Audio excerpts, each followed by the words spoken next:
technology, diversity, wine, the redwoods, and everything in between.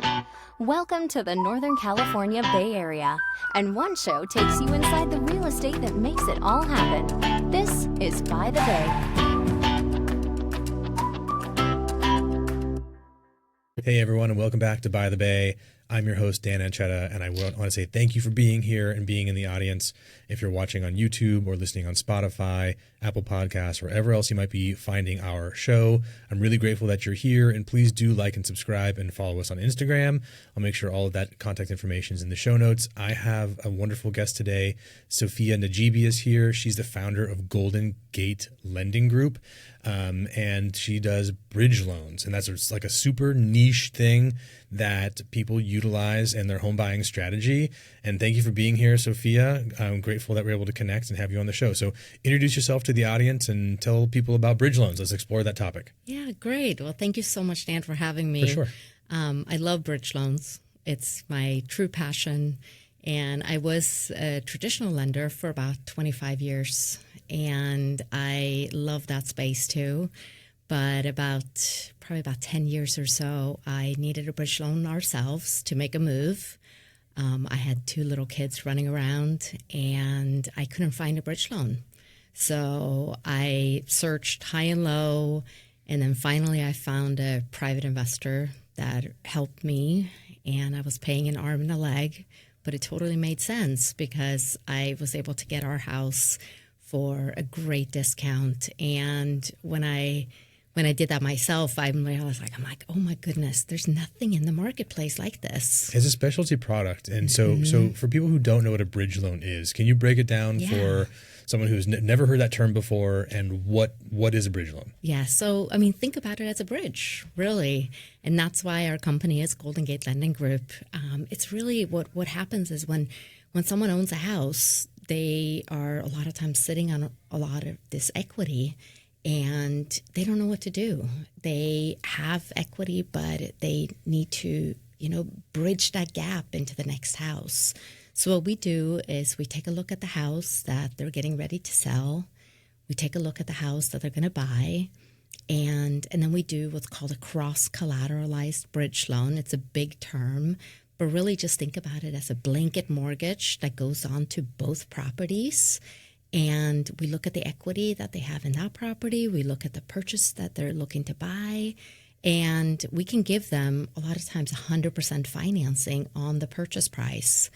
And that's really kind of the new modern bridge loan.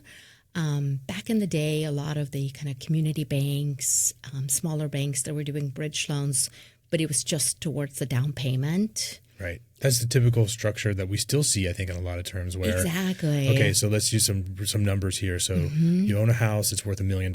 Yeah. Okay. And you owe $200,000. Yeah. So you have $800,000 of equity in that home. Yeah.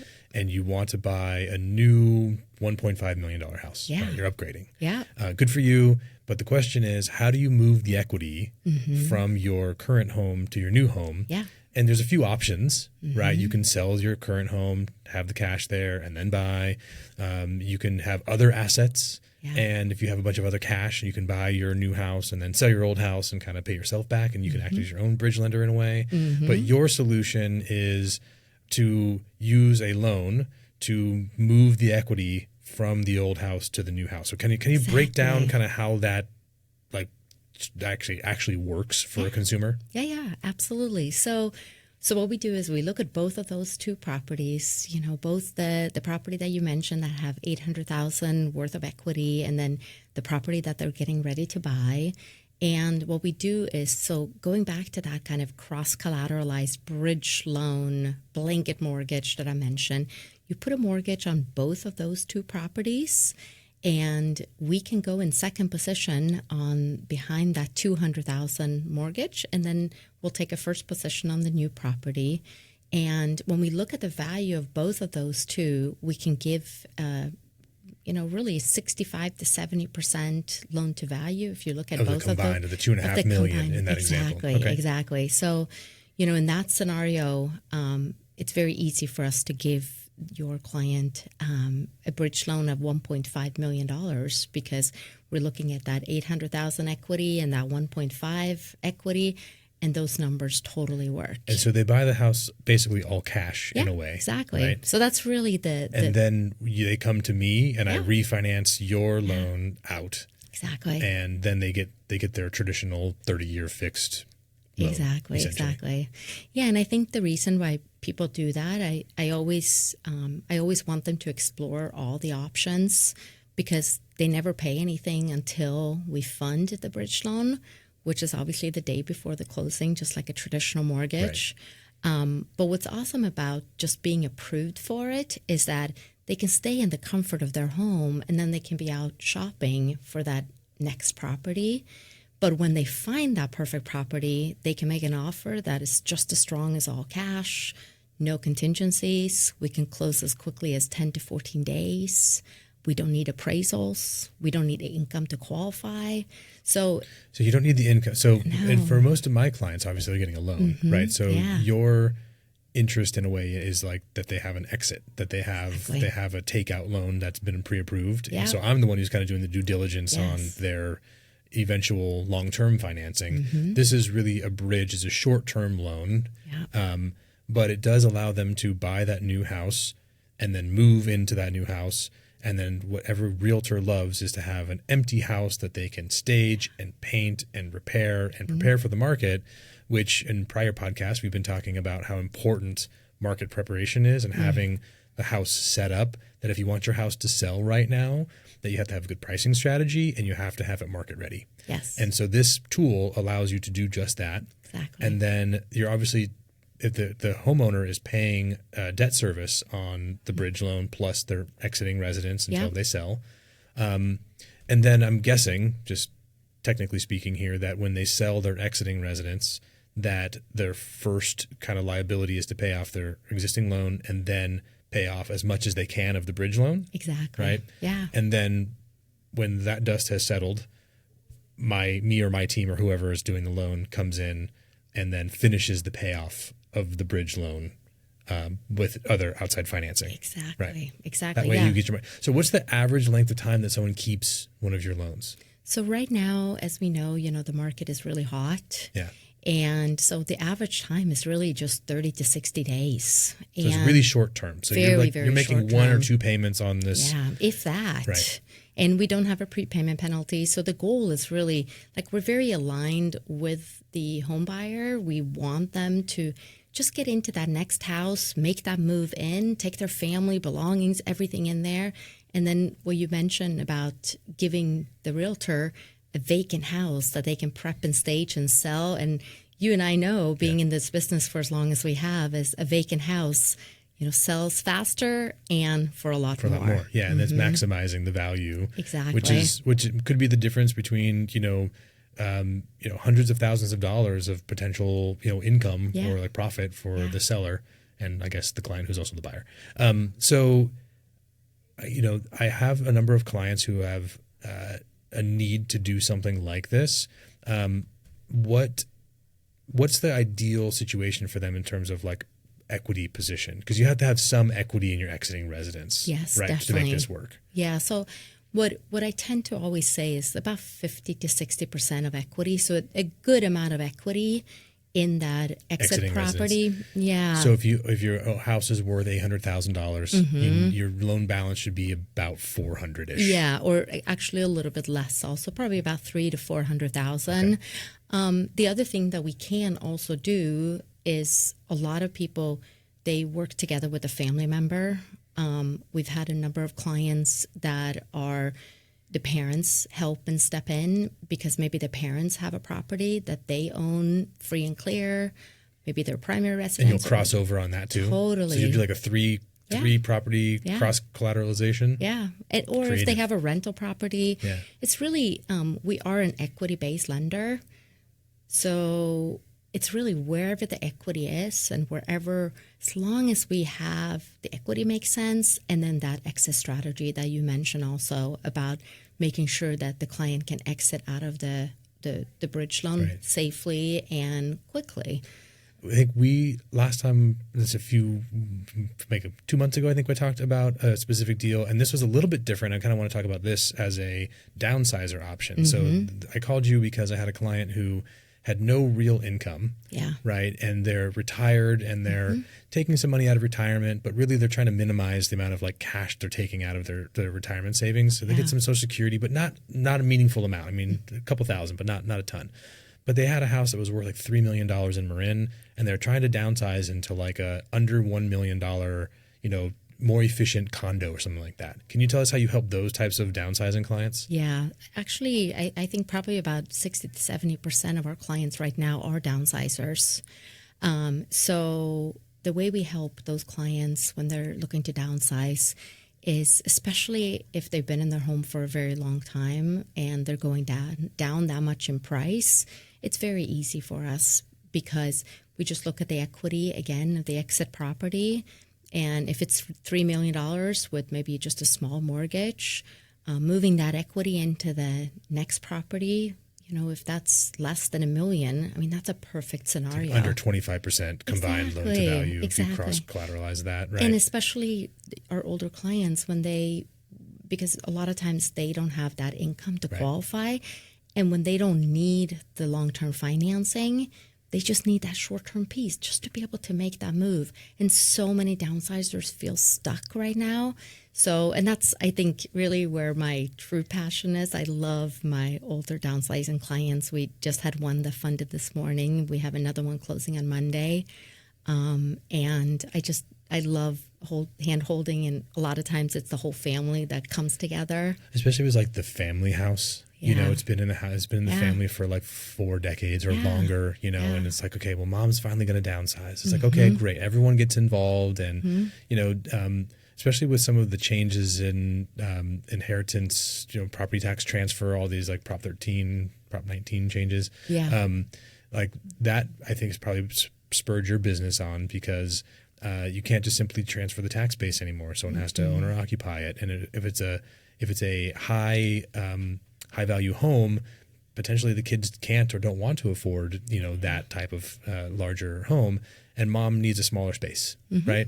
So, for anyone out there listening who's like, advising your older parent and is trying to figure out a strategy on how do you keep them independent and make sure they can age in place, a bridge loan is a really great tool to help them get into that condo with no, exterior maintenance concerns, and it's a really and especially like you said, because there's no income that they need to prove, it just streamlines the overall process. So the target audience, I guess, is people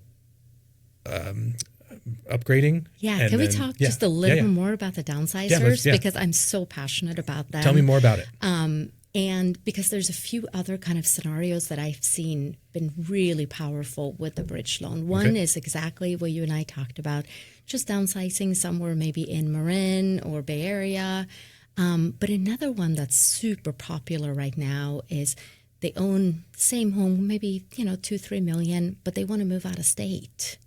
And usually we can't do a bridge loan across state borders, but in that kind of scenario, we just look at the property that they have in California. The California property, and if there's enough equity there. Yeah, and then we can move them out of state. And that's also been very, very popular. That makes a lot of sense because a lot of people, the younger generations, have moved out of state, right, looking for affordability. Yeah, and they want to be close to each other. Mom has stayed here because she's been in the house forever, right? And it's like, okay, great. Well, now you're getting older. We want you close by. And we're in Idaho, we're in Arizona, we're in Texas, wherever we move to, the Tennessee movers, all those people. It's like, okay, great. Take a bridge loan. And then like you literally take all mom's stuff, move her out, and she's there with you. And then you can hand the property over to a local real estate expert in Marin or wherever mom was. And then like they can refresh the house, especially, we see a lot of these houses that mom has cared for and mom and dad have cared for over the years. But as they get older, the maintenance gets deferred. Things aren't being kept up necessarily. It's not being upgraded as it once was. And then you can, do you allow extra money to come out of the bridge loan for home repairs? Is that a potential? Absolutely, yeah. Right. So this is really cool, right? So like, imagine that scenario. You move mom out. She's there wherever you are. And then you take some extra cash, a couple $100,000 maybe. You hand it over to the realtor, or obviously with their advice. You get the advice from the realtor. You keep the money. Don't give the money to the realtor. And then you can upgrade the house to make it like turnkey perfect to maximize the value. that the house sells for, so that mom has as much money as possible out of the family house so she doesn't outlive her money. It's like, this is amazing strategy for people to use. So any other ways that you're helping the downsizers? Yeah, another that's been really popular is a lot of these retirement communities are co-ops. Oh, interesting. See the buy-in. The buy-in, yeah. So, we have one client that we're helping right now. There's a co-op up in Santa Rosa, and there's no real deed, so we can't do a traditional loan on there. Okay. But they own a property in San Francisco that's worth a couple of million, and they wanted to buy into this co-op. So it's the same strategy that we use for the clients that are moving out of state, is we just do a bridge loan on the property that they're going to sell, and then we take that money, move that into the co-op. We actually, if it's not an escrow that they're working with, then we actually give the money to the client, and as long as they're going to use that. Because that's basically like a membership fee, essentially, right? There's like a lump sum membership fee they pay. Yeah. Very interesting strategies to help people. I think as we are seeing the call it the silver tsunami, right? The baby boomer generation is getting older. They're getting retirement and post retirement age. These types of solutions for how do you take care of your aging parents is really, really important. So I think it's really, really, really timely and interesting that we're having this conversation about ways that we're helping families navigate these really complex, stressful life decisions. Yeah, and it's really families. I mean, that's exactly what you said. It's not just mom or dad. It's really a family decision as to what makes the most sense for the family. So yeah, it's a big passion of mine, and I love helping. Yeah. Anytime we can just give advice. Yeah. And if I'm not the right person for them to talk to, I'll just connect them with the right person. I think that's really important because this is one tool. There's lots of other tools. We were talking before we started recording, like reverse mortgage might be a solution for someone. A forward mortgage, like what we originate, might be a solution. Maybe it's an equity line. There's lots of ways to kind of find solutions, but having this as one tool for a family to consider, it should be on their radar. They should have the conversation with you and your team. So talk to me about your team, right? Yeah. So it's not just you, No. right? Because it's a lending group, which implies there's more than Yep. you. So tell me about your team and how you and what geography you guys are covering. You're based in Marin. Yes. And kind of tell me more about your overall organization. Yeah, great. So Golden Gate Lending Group was founded by me about 10 years ago. And I worked by myself for a couple of years, and then I started adding just very strategic people. And right now I have an amazing marketing manager, Emma. She does so much more than marketing. She's really helping me explore a lot of AI options now as well, a lot. And then we have Dawn, who is working very closely with us on reviewing loan scenarios, putting together, packages, really, great options. And then, we also host a lot of meetings. So we do these buy-sell meetings kind of all over Marin, when we invite realtors and just, for realtors to have, just a way to promote their properties. And we're based in Corte Madera, but we can lend all over California. So this is for California properties only. Yeah. Our reach for this show is, it's Bay Area based, right? So that's it's mostly Bay Area, but we do get some people out of state that listen, probably family members of mine, but I don't know. So if you're in California and either as a consumer or as a real estate professional, realtor or otherwise, and this is something that's interesting, we'll make sure that you know how to get a hold of Sofia and her team and to run scenarios. So how does that transition kind of work? So if I have a client, I'm like, hey, this might be a great solution for you. Like, I'm going to present to them my solutions, but then, hey, also this cross-collateralized bridge loan might be a good solution for you. Yeah. I introduce them to you, and then you're the point of contact for the relationship, and tell me how the kind of client experience looks. Yeah. So, it really is, depending, we're very flexible in the way that we work. We love, if you want to kind of take the lead, You can work directly with the client, and you and I just work together on structuring things. But also, we're happy to just be the direct contact with the client. And, sometimes if the client is a little older, we just like to simplify the process as much as possible.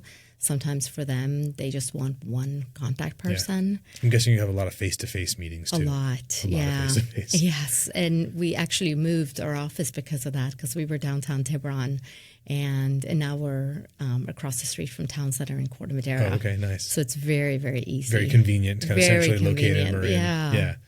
Yeah, it's interesting how people prefer to communicate. I have like my millennial and Gen Z that we text and we never meet in person. Mm-hmm.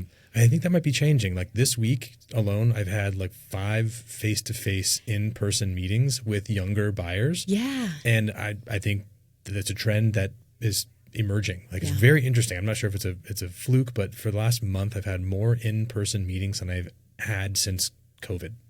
That's amazing. And I think I've seen the same thing actually over the last couple of months too. Yeah. People want to meet in person. I think there's just something to come back to the real relationship. Yeah. We all, I think, are long for just a face-to-face. Yeah, prior to COVID, we signed a lease in this office right before COVID happened. Oh, wow. And we specifically chose this because all of the offices are oversized. They're all like conference room size. Like this is meant to be an office, the studio that we're in right now. It's supposed to be like one person's office, which is too big for one person. And but we had it set up where every office had like a desk to work at and then a meeting conference table because every single client, it was like our policy that every single client came into the office, unless they were like out of state or out of the area or whatever. But like 85 or 90% of our clients, we scheduled appointments, they came in, and we met in person to go over the details of their loan, to build that relationship and rapport. And we had like a living room set up in the back with an Xbox so the kids can come and play. And like, we had this whole thing set up, and we used it for 2 months before COVID hit. And then we shut it down and we just reconfigured everything because the consumer preference totally changed. I say all that because, now I think the preferences might be changing. I had to bring back the living room because it is more and more. I had clients right before you came in that brought in their young baby, and we're talking about their move up strategy because they're in a condo now and they're moving to, they want to buy like the, probably not forever home, but the long-term kind of middle home. Yeah. And we need to talk about bridge loans with them because it's very, very, very interesting. So, so any other types of clients that you're helping, so upgrading buyers like the ones that were just here, downsizers, people who are relocating, kind of maybe you took a job, you're in the Bay Area, you're moving to Southern California for a job, something like that. Is that, do you see that often? Yes, definitely. Big time. I mean, it's another big one is for sure the relocation, but really the tech savvy, smart people that value time and money. I have a client in the city right now. He's in contract to buy in Wyoming. Okay. And he's selling his $15 million house in San Francisco, and he needs, $5, $6, $7 million to make that happen. Is he buying the ranch in Wyoming? He's going to go be a cowboy? Oh, yeah. I've seen this happen. Oh, yeah. I mean, it's good for them.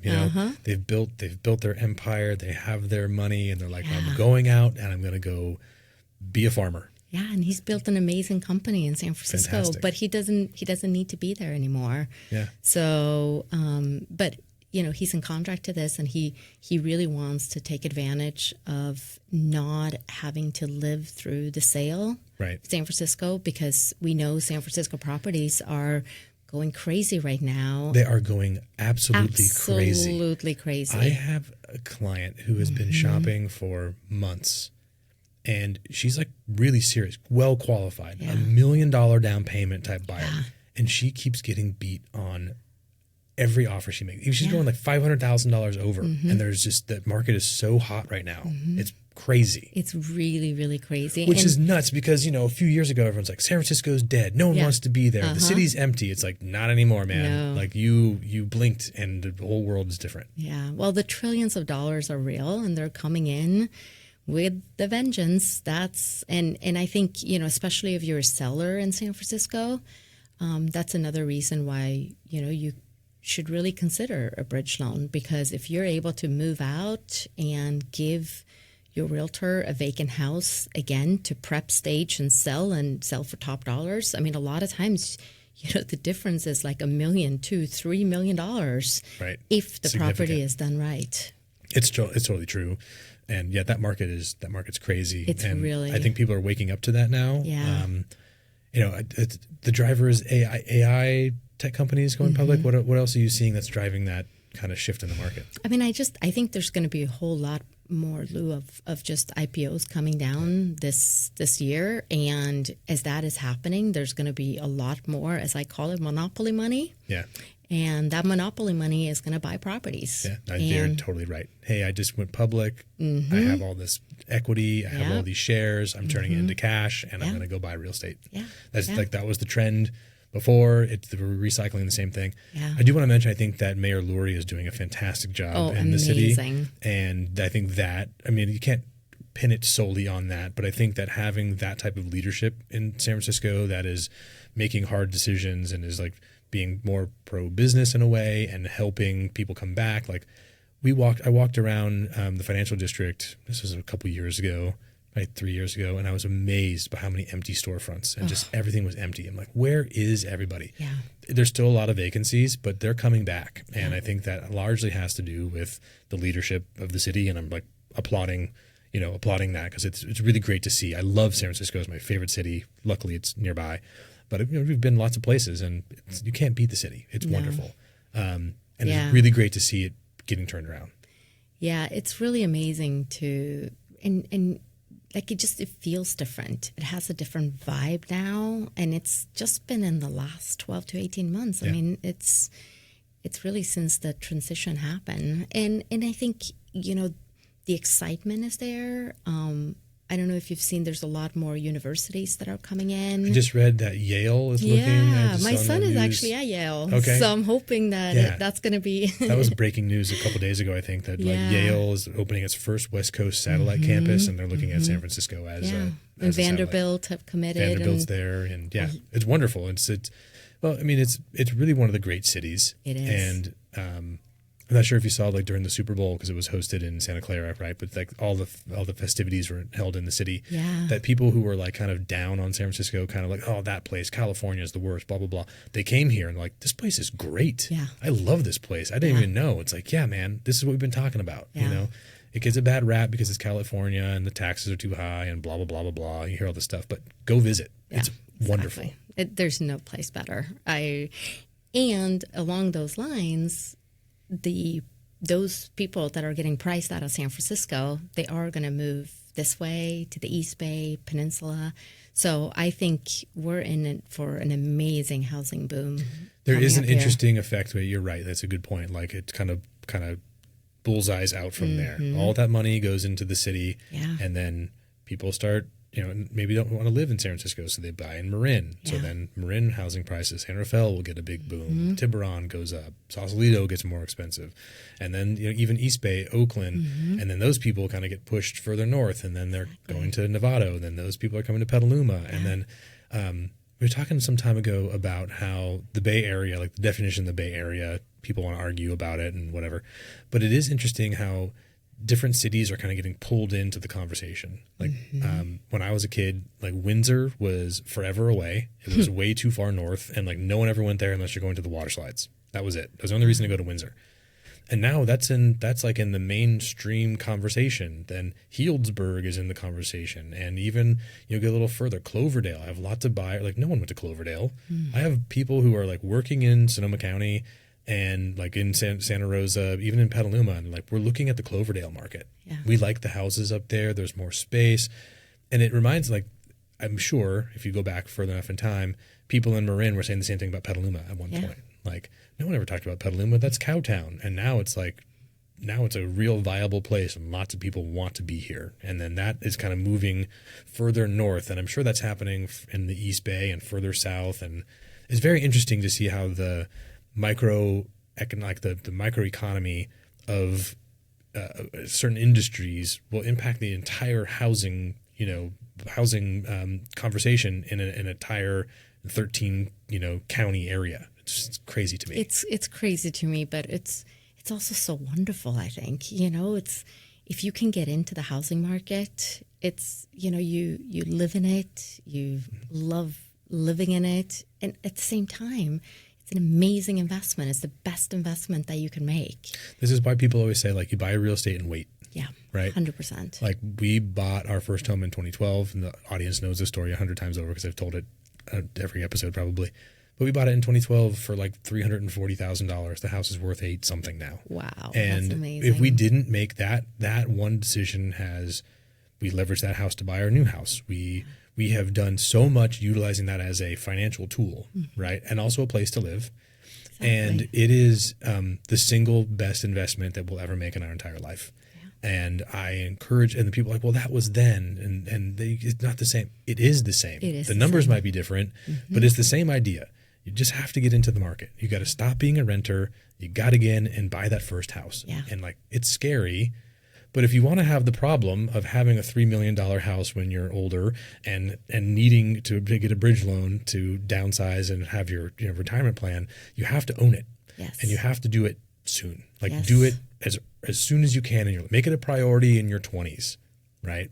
Did you see that stat? We're kind of going off the track here, but did you see that stat that the average age of a first-time home buyer now is 41 years old? I saw that, and I was like, oh, no. In the early 90s, it was like 26. Yes. And it's like, okay, there's a affordability situation here, but you look at people's, and you do this for 25 years, so I look at people's finances all the time. And for most people, for some people, it's a matter of they can't. Mm-hmm. For most people that I talk to and meet, it's because they don't make it a priority. Yeah, I think that's the biggest thing. That's what I hear too. Yep, you have to make the sacrifices. Yeah, you have to cancel that subscription service. Mm-hmm. You have to eat out less. You have to, make conscious decisions to not get that car with a $1,500 a month payment. Mm-hmm. Like, it's crazy to me that people do that. I understand that you need a car. Not saying you shouldn't get one. Just don't get a $1,500 a month payment. Get a $250 a month payment. Get something that you can afford. And drive a car that's kind of crappy. That's okay. You don't have to have. Not everyone has to have the nicest, newest car. That's okay. Anyway. Yeah. I'm right there with you. I can go on a rant of that for a long time. Yeah. No. I think that buying a home, buying your first home, builds equity. It gives you not only financially, but the sense of place and belonging and safety and security, like super important things as a human. And, I think it's really, really important that people prioritize that and work with professionals like you that can help them make sound financial decisions, especially as they're dealing with more complex situations that we're talking about. Okay. So we've talked about a couple of those situations. Any other, if you're looking of your book of business of what type of clients you're helping, is there anything that we missed? Yeah. So we definitely, owner-occupied bridge loans is kind of the heart of our business, but we also do kind of the typical private money, hard money loan. Oh, tell me about that. Yeah, so I think the two scenarios that I'm seeing most right now is the fix and flip client. A lot of realtors actually are taking advantage of being able to find a property off market. And they know that you just put maybe $200,000-300,000 into it, and they can flip it and make a pretty significant return on that money. And they understand the market. They totally do. If they get it at the right price, yes, and they can get the financing, yeah, and the interest, like debt service, doesn't wipe them out, and they can turn that product around quickly. Yeah. So one way that we've helped quite a few realtors is that we've used their owner-occupied property as leverage. Interesting. So another cross-collateralization. Yeah, right? I'm big on those cross-collateral just because it diversifies the risk, right? Exactly. Because you might have a house that you're going to take down to the stud. Yeah. And there's not a lot of value there, right, necessarily. Because if they walk away from the project, you have a very small audience of who's going to buy that house that's stripped down.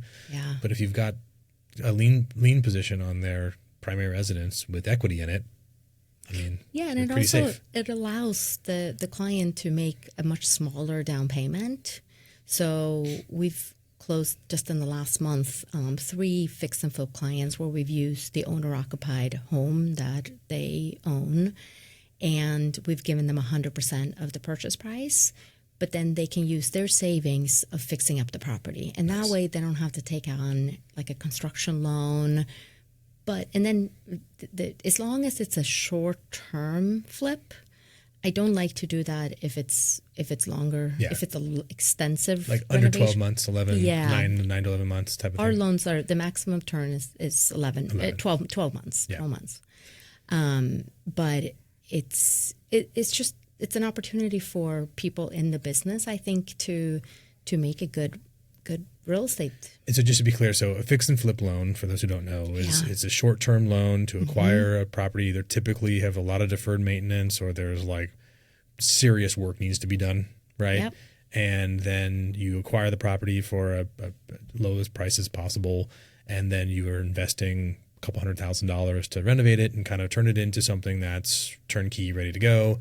And as a short-term ownership, I own it for 6 months. In that 6 months, I've redone what I need to redo, and I put it back on the market and sell it as quickly as you can. Exactly. For that, so if there's enough equity, are you also giving them money for the repairs or just for the acquisition of the property? So it becomes a little bit more complicated if we have to give them money for the construction, for the renovation. The cheapest way to do it is if we can leverage another property and then give them 100% financing for the purchase, and then use their own cash. Or if they have, I know a lot of real estate professionals, realtors who have multiple rental properties, so they might have an equity line on a property that they're not pledging as collateral for you, that they might access other monies from, or just using their own. And if they have liquidity. a rental property like that, and if we can use that in the transaction, then we can give them more than the purchase price also. Got it. So smart. So if you're a real estate professional and you're looking at these off-market opportunities, like, oh man, I wish I was able to do that. I just don't have the cash. Yeah. Well, that's okay. Yeah. If you've got equity, you own your primary residence and a rental or two, call Sofia and she'll set you up with a cool opportunity. I see a lot of that actually. I think there's more conversations of off-market properties. And if you're seeing potential, like, hey, this is a great neighborhood and these houses should be selling for $1.5 million. If I can get that for $800,000 and it needs $400,000 of work, right? That's 1.2 all in, and I'm gonna have to make $300,000, and that's pretty great. Yes, and I think a lot of sellers also want that. I mean, if maybe they want to sell it quickly, they want to sell it off market.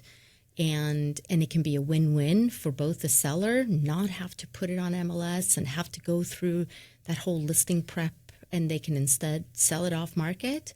And then, an investor or a realtor or someone else can just come in and buy it as a fix and flip. Everyone wins. Yeah, it's smart. Really cool strategy. Lots to think about for our real estate friends, right? Yeah. How do they help their clients? How they might look for opportunities for themselves. Are there any other niche markets that Golden Gate Lending is playing in right now? So we are doing quite a lot of reverse 1031 exchanges. Okay. So first, what's a 1031 exchange? Because not everybody knows. So a 1031 exchange is that if you own an investment property and you want to buy a new investment property, then there's certain timelines that the IRS will set, so you don't have to pay the capital gains. So I own a single-family residence investment property now, and I want to buy a different single-family residence or a fourplex or whatever, some other replacement property. Yeah. I want to sell my current one. I don't have to pay capital gain tax. I can defer that capital gain as long as I follow the rule. Exactly. And I move the equity from my current investment to a new investment within a certain time period. Exactly. So how do you help people with that? So the most typical one is a forward exchange, which means that someone has sold an investment property and then they're getting ready to buy a new investment property. Okay.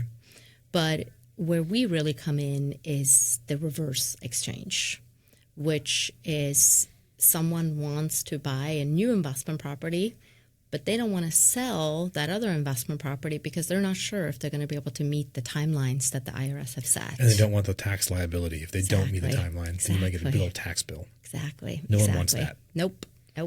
So what we do then is a lot of our investor clients, they go out and they buy an investment property first. And then what we do is they work with a 1031 exchange company, someone that specializes in reverse exchanges. And what we do is we lend to the so actually, let me back up a little bit. So when someone wants to do a reverse exchange, there can be no mention of the individual on the loan documents or the title. There has to be an independent company that owns this new property. So this is me. If I've located a new property I want to buy as an investment. Yeah. I'm like, hey, I want to buy this property. Yeah. I haven't sold my current investment property yet. Yeah. I can go to a third party and they'll be like, cool, we'll buy the house for you. So not necessarily buy the house, Okay. but the exchange company, what they will do is they will create an LLC, a California LLC, and that will be the owner of the property. Okay. So that California LLC is still tied to the exchange. So what we do is we fund the bridge loan into that exchange so they can buy the property. And then when they bought the property, then, now they have this investment property. And then what they can do is they can go ahead and sell the other, the investment property afterwards. And then when they've sold this one, then the exchange will happen. And then now they will now own a new one. So the LLC winds up owning the new investment property, and then it becomes like a forward exchange at that point. Exactly. Right? Because you're just buying it, instead of buying it from the seller, Yeah. you're buying it from the LLC Exactly. to complete the exchange. Exactly. Cool. Yeah. That makes a lot of sense. Yeah. So it's just an investment bridge loan. And there's been quite a few of those that are in our pipeline right now. But it gives you the opportunity to locate the property that you want to buy first. Like, Yeah. hey, this is an amazing investment opportunity. Yeah. I don't have time to do all the stuff I need to do to sell my old one, Yeah. but I can get this done, Yeah. kind of secure this property, and then complete my exchange Exactly. without afterwards. worrying about losing the opportunity because the house sells or the investment property sells to somebody else. Exactly. Very cool. Yeah. Okay, so fix and flip, cross-collateralization on that, reverse 1031s, upsizers, downsizers. That's a pretty big menu that you're working with. Is there anything else that any other types of clients you work with? No, I think that's, That's I think plenty. It's Just was wondering. plenty. So But it just really anything that just takes a lot of creativity and that's very complex and that you don't want to do. yeah, I think the cross-collateralization piece is different than what Yeah. we typically see. Typically, we see something that looks more like an equity line, like a HELOC, and it's like, hey, you got a bunch of equity, cool. We'll go to 90% loan to value on this one property, and we use that. We move the equity over. You take a loan for the rest, and you can either use a product that excludes the departing resident's debt service so that you don't have a debt to income ratio problem, or you make enough money that you qualify for both payments and then you end up selling your exiting residence. That's a perfectly fine strategy, but this is kind of like really cool because then you don't have all these income restrictions. You're not worrying about timelines necessarily besides paying off the loan quickly, so you're not having the debt service. You want to move through this as quickly as you can. So definitely a cool tool for lenders who might be listening to this to add to their portfolio and offerings to their clients. And definitely for realtors to be thinking about when they're having people moving up or people downsizing. And then obviously for them to look at opportunities for their own personal kind of side business to do some fix and flip opportunity. That's a new one for me. I haven't heard of anyone really saying, hey, realtors, this is a cool opportunity for you. You know the market. You have the contacts and the trades that come do the work. And let's put you in a position where you can buy this with 100% financing because you have equity in your other real estate. That makes a lot of sense. That's really cool. Yeah, anything that we can do, I think, really to support the real estate community to, be successful. And why not? If they have a property that they find and they can do this with, let's figure out a way. Because they're the ones getting the calls, right? They're the ones like people going like, we want to sell this thing. And maybe it's like, hey, well, we don't really want to go to market with it. I have a deal for you. Yeah. That's really cool. Yeah.